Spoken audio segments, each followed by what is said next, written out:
사랑합니다. 성도 여러분, 오늘도 우리 예수님의 부활 생명으로 충만하시기를 기도합니다. 요한복음 21장 3, 4절 말씀 읽어드리겠습니다. 시몬 베드로가 나는 물고기 잡으러 가노라 하니 그들이 우리도 함께 가겠다 하고 나가서 배에 올랐으나 그날 밤에 아무것도 잡지 못하였더니 날이 새어갈 때에 예수께서 바닷가에 서셨으나 제자들이 예수이신 줄 알지 못하는지라. 아멘. 자, 예수님은 죽은 자들 가운데서 다시 살아나신 후 막달라 마리아를 시작으로 제자들에게 찾아오셨고 제자들을 만나 주셨습니다. 도마가 보지 않으면 믿지 못하겠다고 했을 때 도마를 위해 또 찾아오시기도 하셨지요. 자, 그렇게 제자들을 만나 확신을 심어주셨고 이제 처음 시작했던 갈릴리로 불러 모으셨습니다. 그런데 거기 갈릴리에서 베드로는 갑작스레 물고기나 잡으러 가겠다고 합니다. 사실 아무것도 하지 않고 가만히 기다리는 것이 얼마나 힘든지 모릅니다. 차라리 뭔가를 하면 더 편안하죠. 일에 몰두하면서 잊어버릴 수 있습니다. 일에 몰두하면 시간도 훨씬 더 빠르게 지나갑니다. 일에 몰두하면서 땀을 흘리면 잠시 무언가 희망을 품을 수 있지 않습니까? 그래서 베드로는 지금 고기를 잡으러 가겠다고 하는 것입니다. 그 배경에는 예수님께서 갑작스럽게 십자가에서 죽임을 당하신 사건이 있었습니다. 상상할 수 없던, 꿈에도 생각할 수 없었던 일이 벌어졌습니다. 그런데 그보다 더 놀라운 일, 예수님께서 다시 살아나신 것입니다. 부활하신 것입니다. 아직 십자가 책의 충격에서 벗어나지도 못했는데 죽었던 예수님이 살아서 나타나신 것입니다. 그래서 갈릴리로 모였지만 마냥 예수님을 기다리고 있기가 너무나 힘들었던 것입니다.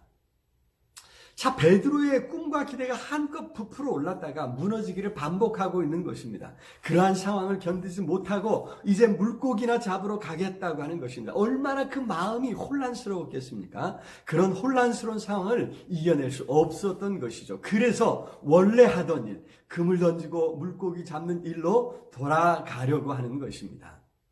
사실 이렇게 된 배경에는 하나님의 뜻, 하나님의 계획, 하나님의 때와 방법에 대한 베드로의 오해가 있었습니다. 베드로는 하나님의 나라를 잘못 이해했습니다. 그리고 그때가 바로 지금이라고 오해하고 있었습니다. 그래서 예수님을 따라다녔습니다. 예수님을 따라다니면서 숱하게 자기 혼자 모래성을 쌓아 올렸고 그러한 모래성이 무너지는 것을 경험해야 했습니다.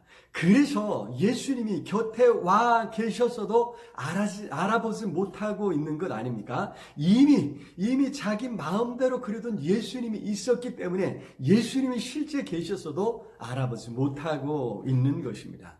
사실 예수님은 사람들의 그러한 모래성을 일부러 다 쓸어버리곤 하시지 않으셨습니까? 사람들이 자신을 붙잡아 왕으로 삼으려는 것을 아시고는 산으로 도망가셨습니다. 때로는 사람들을 다 흩어버리기도 하셨습니다. 하나님의 뜻과 계획이 무엇인지, 하나님의 때와 방법이 무엇인지 오해하고 있었기 때문이었습니다. 베드로만 그런 것입니까? 우리도 살아가면서 오해할 때가 많이 있지 않습니까? 바로 지금이 그때라 생각할 때가 너무나도 많이 있습니다. 도박하는 사람들의 마음이 딱 그렇다고 하지 않습니까? 우리도 기도하면서 소망을 품습니다. 그리고 바로 지금이 하나님께서 응답하실 때라고 생각합니다. 지금 응답해 주시면 더없이 좋겠다고 숱한 모래성을 쌓아옵니다. 그러기를 하루에도 수십 번, 수백 번 더 하지 않습니까? 그런 상황에서 사람들은 일 중심이 됩니다. 주변이 보이지 않습니다. 다른 것이 보이지 않습니다. 다른 것 생각할 겨를이 없는 것이죠. 그래서 홀로 좌충우돌하다가 자기 마음대로 포기하고 마는 것입니다. 그렇습니다. 하나님의 뜻과 계획을 제대로 이해하지 못하기 때문에 문제가 생기는 것입니다. 하나님의 때를 내 마음대로 정해 놓았기 때문에 기다리기 힘들어지는 것입니다. 자기 생각, 자기 계획에 사로잡혀 있기 때문입니다. 오히려 조급한 마음을 품게 되는 이유가 거기에 있는 것이죠. 조급한 마음에 사명이 무엇인지를 망각하고 있지는 않은지 생각해 봐야 됩니다. 조급함에 사명의 자리를 떠나 있지는 않은지, 지금 찾아오신 예수님도 몰라보고 예수님을 무시하고 있는 것은 아닌지 우리 자신을 돌아보아야 될 줄로 믿습니다.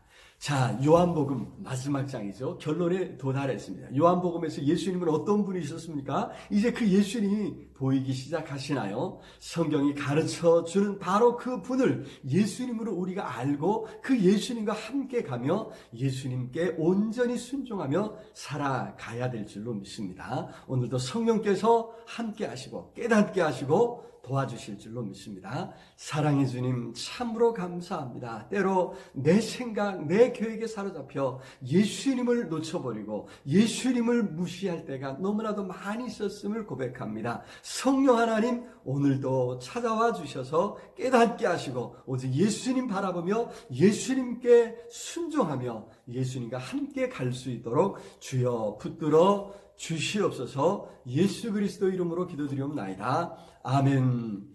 아자 오늘 또 우리 주님께서 승리하시기를 기도합니다. 사랑합니다.